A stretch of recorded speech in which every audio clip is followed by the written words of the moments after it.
नमस्कार, जय जगन्नाथ। आज आम बाहरी ओडिशार एक प्रमुख दर्शनीय स्थान जहाँ विषय में टे समय पर जानी तेज चलतु आरंभ जीवा बाटर एबे टिके जलपान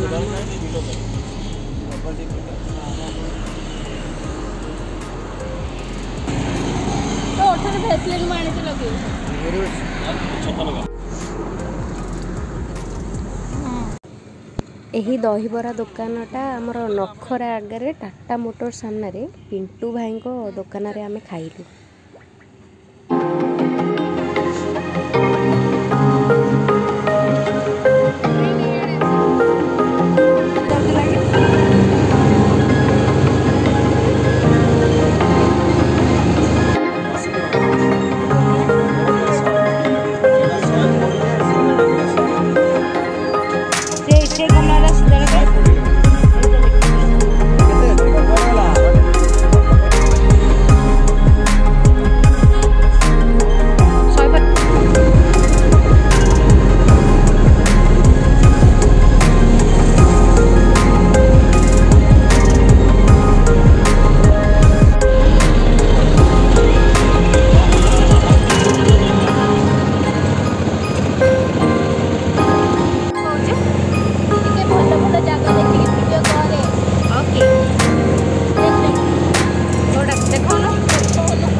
आज्ञा आजिर यात्रा छतिया बट आड़े यह ओडिशार उत्तर दिगरे थिबा जाजपुर जिले में अवस्थित। यह ओडिशार राजधानी भुवनेश्वर ठारू 55 रु 58 किलोमीटर दूर में अवस्थित। जातीय राजपथ 16 कड़े यही स्थानटी अवस्थित। यही स्थान को आपण निजर प्राइवेट व्हीकल किंबा ट्रेन रे किंबा बस रे मध्य आसी परिबे। यदि आपण भद्रक किंबा बालेश्वर बस रे आसंती तेबे आपण से हिसाब रे एही जगह ओल्हेकी चली चली आसिया को पड़िबो जातीय राजपथ। आ जदि आपण ट्रेन रे आसीबे तेबे बईरी स्टेशन ठारू आपण आराम से ऑटो पाई जिबे एठिकी मंदिर ठिकी। पुरी रे श्रीमंदिर रे एक कल्पवट रहिछि, सेही परी छतिया रे मध्य एक बटवृक्ष बा बरगछ रहिछि।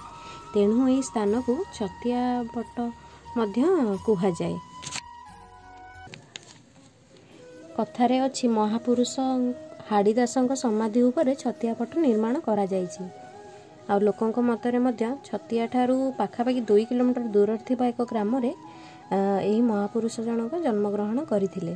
तांकर प्रथमे नाम थिला हाड़िया ओझा। निज बापांक मृत्यु परे भाई मानक ठारू भिन्न होई निज मांक सहित हाड़ीदास गुंडूरी पर्वत आसी जाइथिले। सेठी रही नीरव साधना करी महाप्रभु जगन्नाथंक सानिध्य लाभ करथिले। प्रभु हाड़ीदासंक रचित जाई फूल मालिकार लेखा अछि, जेतेबेले कलिजुगरे पापर भार अधिक होइजिवो ओ 22 पाहाचरे मीन खेलिवो, सेतेबेले प्रभु जगन्नाथ ओ बलभद्र दुई भाई श्रीक्षेत्र छाड़ी एही छतिया भट्ट को आगमन करिवे कला और धला घोड़ारे चढ़ी। सेही समय प्रभु जगन्नाथ निज अनंत कला प्रदर्शन करी दशावतार शेष अवतार मानव रूपी कल्की अवतार ग्रहण करी म्लेच्छ संहार करिवे। एवं सही समय मध्य एही जाजपुर रे थिबा माँ बिरजा निज चंडी चामुंडा को धरी पापर विनाश पई प्रस्तुत हेबे। आमे एबे पहुँची गलु छतिया बटरे। एही मंदिर को जोता चपल एवं मोबाइल कैमेरा प्रवेश नहीं। तेणु आमे बाहर मंदिर बाहर थिबा जोता स्टैंड रे चपल आउ मोबाइल रखिदे गलु।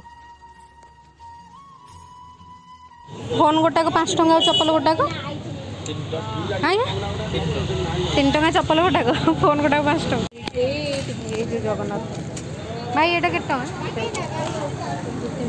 जो ठाकुर अच्छा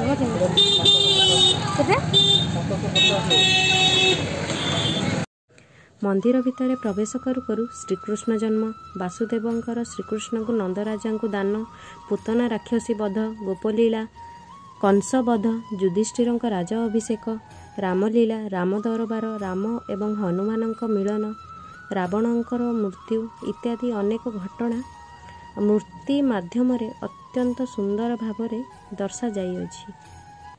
मंदिर भीतर को आउ टिके गले रोषघर, विभिन्न दुकान विष्णुଙ୍କ अनंत रूपर एक विशालकाय मूर्ति, विष्णुଙ୍କ शयन रूप कामधेनु, विष्णुଙ୍କ दशावतार रूपକୁ अति सुंदर भावरे निखुण कारुकार्य प्रदर्शन करा जाइछि।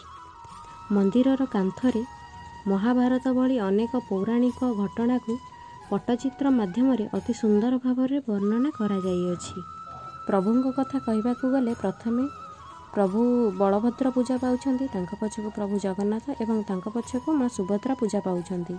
एवं प्रभुଙ୍କର रूपरे वर्णना करबाकू गले प्रभु बलभद्र धड़ा घोड़ारे बसी हातरे 12 हाथ खंडा धरी गोड़ लंबाई दर्पण आगे बसिचंती एवं प्रभु जगन्नाथ कला घोड़ा उपरे खंडा धरी सुदर्शन चक्र सहित गोड़ लंबाई बसिचंती एवं माता सुभद्रा गोड़ लंबाई बसिचंती।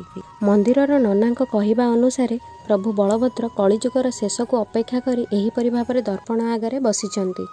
माता सुभद्राଙ୍କ पछरे 16 पूजा माँ कनक दुर्गा पूजा पाउछंती। सेहीपरि भाବରେ मंदिरर चारुपार्श्वरे महाकाली जमराजंग भरी विभिन्न देवादेवी पूजा पाउछंती। मंदिरर दर्शन सारी आमे आइसक्रीम खाइलु एवं किछि किणाकिणी मध्य कलु। तापर सेठाकार प्रसिद्ध छेना काकेरा मध्य खाइलु, जहार मूल्य थिला गोटाक 10 टंका। एवं एही सब काम करि सारी आमे घर को फेरिलु। पुरी श्रीमंदिर एवं छतियापट मध्य गोटे पार्थक्य होछि, पुरी श्रीमंदिर रे बाम आड़ प्रथमे प्रभु बलभद्र, तापर माँ सुभद्रा एवं तापर प्रभु जगन्नाथ पूजा पाई थांती। किंतु छतियापट रे बाम आड़ प्रथमे प्रभु जगन्नाथ, तापर प्रभु बलभद्र एवं तापर माँ सुभद्रा पूजा पाई थांती। भिडियोटी शेष करने पूर्व मु मालिकार 2 पद कहवाकू चाहूँगी। महरग कांतार जे माड़ी न आसिब, जोगी कण मानकर पाଳି जे पड़िब, खाद्य भावे मनीष जे माउंस खाइब, रड़ी जे छाड़िब सेही बेले से कनक, से बेलरे चिता माछ आसिबटी जाण, कुंभीर अस्थि होइब बंध जे प्रमाण।